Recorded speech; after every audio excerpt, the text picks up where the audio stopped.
यहाँ पर विवेक श्रीवास्तव आपने सुना, और अगर ये तस्वीरें हम फुल स्क्रीन ला पाएं, और आज प्रधानमंत्री मोदी की मुलाकात शी जिनपिंग से हुई, वो तस्वीरें हम आपको दिखा रहे हैं।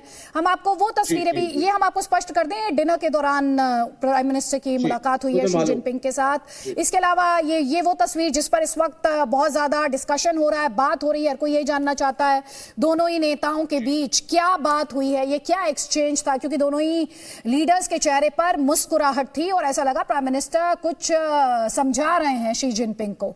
इसके अलावा प्राइम मिनिस्टर मोदी की एक और तस्वीर आई अमेरिका के राष्ट्रपति जो बाइडेन के साथ, क्योंकि यहां पर आप देखें जो दोनों ने एक दूसरे का हाथ पकड़ा हुआ है, प्राइम मिनिस्टर मोदी बोल रहे हैं और अपने एक हैंड का भी इस्तेमाल कर रहे हैं, और जो बाइडेन का हाथ जो है वो उनके शोल्डर्स पर है, उनकी पीठ पर भी है। यहां पर ये दूसरी तस्वीर है। तीसरी तस्वीर आई इमैनुअल मैक्रों की, फ्रांस के राष्ट्रपति इमैनुअल मैक्रों, जिनके साथ प्रधानमंत्री की काफी नजदीकी रही है। फ्रांस और अमेरिका के बीच जो पार्टनरशिप है, जो स्ट्रेटेजिक पार्टनरशिप है, उसने नई ऊंचाई देखी है, चाहे वो रफाल को लेकर डील रही हो और डिफेंस के क्षेत्र में जो दूसरे कोऑपरेशन एग्रीमेंट्स रहे हैं उसमें भी फ्रांस की भूमिका अहम रही है। और इसके अलावा एक और अहम तस्वीर, बीते दिनों में ऋषि सुनक सिर्फ इंग्लैंड ही नहीं भारत में भी काफी सुर्खियों में रहे, और देखिए प्राइम मिनिस्टर मोदी की उनके साथ ये मुलाकात की तस्वीरें, जिनमें से एक तस्वीर प्राइम मिनिस्टर मोदी द्वारा खुद ही ट्वीट की गई, और इन तस्वीरों में जो जिसके बारे में सबसे ज्यादा बात, डिस्कशन, चर्चा हो रही है वो है जिस तरह की गर्मजोशी दिखाई दे रही है, वो है जिस पर बात हो रही है बॉडी लैंग्वेज।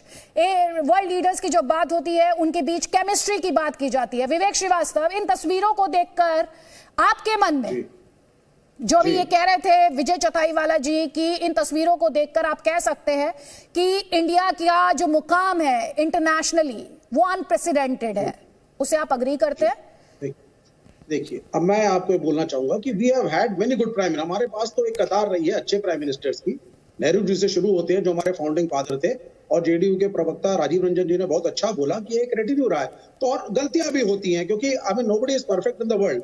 अब लेकिन जिस तरीके से आज एक ट्रेंड बन गया है नेहरू जी को और डॉक्टर मनमोहन सिंह को, इन लोगों को क्रूसीफाई करने का मीडिया के अंदर बीजेपी के प्रवक्ताओं द्वारा, मैं उससे सहमत नहीं हूं। वो मेरी पार्टी के नहीं थे, लेकिन हमारे मुल्क के प्राइम मिनिस्टर्स रहे हैं और एक कंट्रीब्यूशन रहा है, उसको माना जाए। उस समय टेक्नोलॉजी इतनी नहीं थी, उस समय चैनल इतने नहीं थे, अखबार इतने नहीं थे, इंटरनेट नहीं था, तो बहुत सारे मोमेंट्स को कैप्चर नहीं कर पाते थे हम।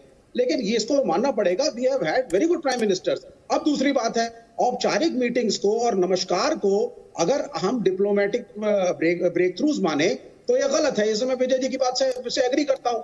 मैक्सिमम दो नेताओं के बीच में एक स्लाइट आइस ब्रेक हुआ तो हुआ, और नहीं हुआ तो ये तो आप एक समिट में जाएंगे तो सारे नेताओं से मिलेंगे, सबके साथ फोटो खिंचवाएंगे, सबके साथ कोई नमस्कार करेंगे, तो उसको आप विश्वगुरु नहीं है। आप विश्वगुरु उस दिन बनेंगे जिस दिन आप विकासशील देश से एक विकसित देश डिक्लेयर कर दिए जाएंगे, जिस दिन आपका हंडर इंडेक्स, आपकी अनएम्प्लॉयमेंट, आपकी मैन्युफैक्चरिंग रेट ग्रोथ, आपका एग्रीकल्चरल रेट ग्रोथ इन बड़े देशों के बराबरी में होगा। ट्राइपोलर वर्ल्ड चल रहा है इस वक्त। यूनाइटेड स्टेट्स ऑफ अमेरिका एक तरफ है, चाइना एक तरफ है, रशिया एक तरफ खड़ा हुआ है। ये तीन वो देश हैं जिनके पास डिफेंस और इकोनॉमिक पावर, तीनों चीजें हैं, और इनकी बराबरी करने के लिए ये औपचारिक बैठकों से नहीं होगा। हमें खुद अपने घर को सुधारना पड़ेगा, ताकतवर बनना पड़ेगा, अपने वेरियस सेक्टर्स को सही करना पड़ेगा। इसमें कहीं ना कहीं मैं भारतीय जनता पार्टी की सरकार को कमजोर और एक फेलियर मानता हूं। हाँ, हम अपने पड़ोसियों को बदल नहीं सकते, ना चाइना हमें बदल सकता है। ठीक है, जवाब ले लीजिए। विजय चौथाईवाला जी ये कह रहे हैं कि आप तो फेलियर रहे हैं, जवाब ले लीजिए सर। विजय चौथाईवाला जी, इन्होंने दो बातें कही हैं। इन्होंने ये कहा, एक तो आप जो पहले के प्राइम मिनिस्टर्स हैं उन्हें डिमीन करते हैं, उनका मजाक उड़ाते हैं, उन्हें कमतर आंकते हैं, और दूसरा उन्होंने कहा कि आपका जो काम है, चाहे वो पड़ोसियों के साथ आपके रिलेशंस हो, सब कटघरे में रहे हैं। देखिए आदित्य जी, शीत युद्ध के दिन में जो भारत ने एक नॉन अलाइनमेंट का पोजीशन लिया था, वो एक पोजीशन ऐसा था कि हम किसी के साथ कोई भी मतभेद करना ये हम अनएफोर्डेबल था हमारे लिए। इसलिए मैं ये कहूंगा कि non alignment was in a sense ये out of weakness, from a position of weakness हमने ये एक नॉन अलाइनमेंट का पोजीशन लिया था। आज जो हम एक न्यूअंस पोजीशन ले रहे हैं कि हम अमेरिका को भी एक अच्छा दोस्त मानते हैं, और रशिया से भी हम चाहिए तो हम एनर्जी खरीद सकते हैं, और रशिया के राष्ट्राध्यक्ष पुतिन जी को भी हम ये कह सकते हैं कि this is not a time for the war. इतना स्पष्टता से और खुलकर हम जो दोनों महाशक्तियों को कह सकते हैं, ये हमारी एक पोजीशन ऑफ स्ट्रेंथ है। और ये पोजीशन ऑफ स्ट्रेंथ जो प्रधानमंत्री मोदी जी ने पिछले 8 साल में की है। अभी कम्युनिस्टों का प्रॉब्लम ऐसा है कि भारत अगर बहुत आगे बढ़ता है, हम ये तो नहीं कह रहे कि आज भारत विश्व गुरु बना है, हम ये कह रहे कि ये हमारा एस्पायरेशन है।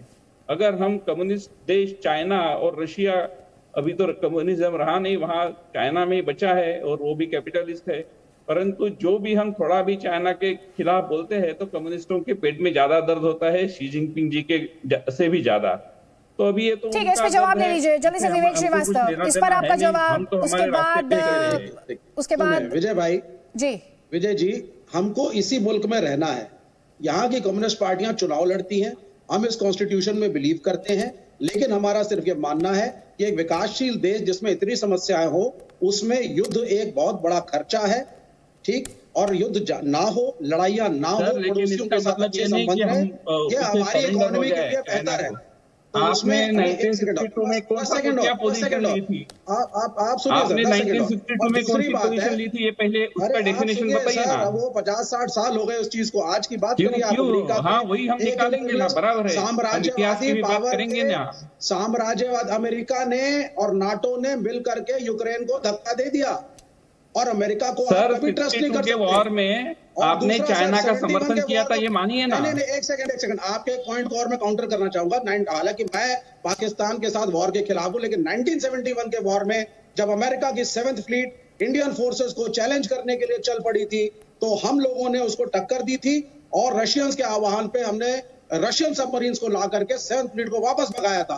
तो we have challenged the Americans in the past also. साम्राज्यवादी अमेरिका की दोस्ती से आपको कभी फायदा नहीं होगा, आपको अपने पड़ोसियों से रिश्ते सुधारने पड़ेंगे, और हमारी फॉरेन पॉलिसी में एक चेंज की आवश्यकता है। 62 के युद्ध की बात कीजिए थोड़ी, 62 के युद्ध की। हम तो इंडियन हैं और इंडिया के साथ हमेशा खड़े रहे, हम हमेशा इंडिया के साथ खड़े रहे। आप गलत बोल रहे हैं, टीवी कैमरा के सामने आपका रिजोल्यूशन है कि चाइना को सपोर्ट किया है।